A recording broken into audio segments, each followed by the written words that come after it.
Excellent service, don't you think? Griffith asked Clark. Very proper procedure, he couldn't help but add in a low aside. Clark snored softly in reply, not even appreciating Griffith's wit. Griffith shrugged, adjusting Clark's head so he was lying more comfortably. That was one of the secrets behind being a well-respected captain, making certain your crew was taken care of. He'd taken such good care of Clark that his mate was getting some well-deserved rest, albeit in a pub, his nose pressed against a wooden table. He didn't see the point of being sober either if he was on land, but unfortunately it took a lot for him to get drunk, since he was so large. He towered over everyone on his crew and couldn't get comfortable below deck.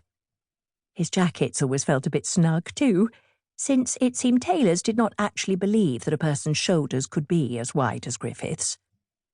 The curse of the Davies family. The barmaid placed another glass on the warm wooden table in front of him. "You need one for your friend, dear?" she asked. Griffith shook his head no and tossed a few coins to her, which she caught handily. "Thank you," he said, as he took a long draught. The porter was fair to middling at best, but it was beer, so that made it all right. They usually ran out of beer aboard the ship, sometime around the second month of the voyage, and this most recent voyage had been over 10 months. Too long without alcohol. Or a woman, to be honest. He did feel slightly fuzzy around the edges, which was good. It also had the benefits of disguising the quality of the alcohol, and the lack of female companionship. He might have attempted some sort of discourse with one of the barmaids, but several ships had docked in London this week, it seemed, so the pub was full to bursting, and the women were scurrying about with no time for flirtation. And while he'd engaged in anonymous couplings in the past, he found the idea distasteful now. He wanted something more, although he had no hope of finding more for the short time they were ashore. So he'd resigned himself to looking, discreetly so as not to cause distress, and consoling himself with beer, and sleeping in a bed long enough for him to stretch his entire body out. That was heaven for him, even if it was a solitary heaven. Plus there was Clark to consider. It would be downright rude to leave his first mate here alone, even if Clark was currently unconscious, so perhaps not the best company.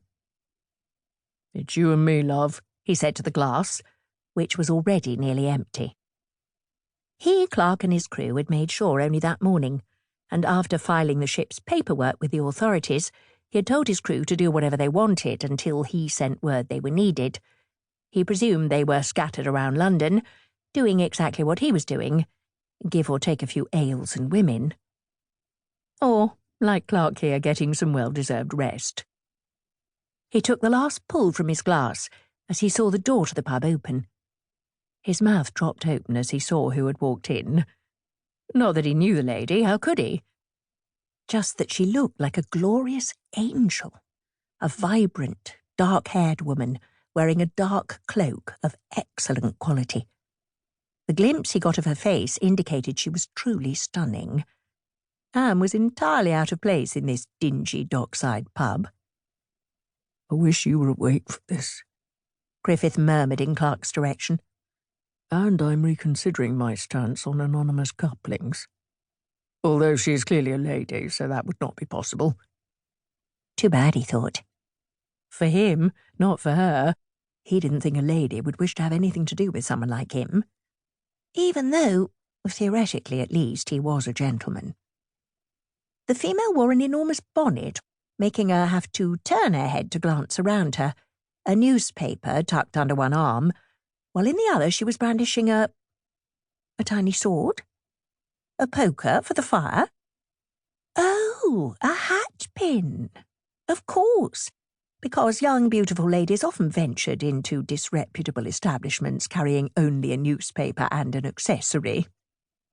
"The fool," he muttered, shaking his head as he watched her movements. He felt his body tighten in an unconscious protective position. He wished he weren't so determined to rescue anybody who seemed they might need help, but that was what had propelled him thus far, so he supposed it wouldn't stop just because he was off duty.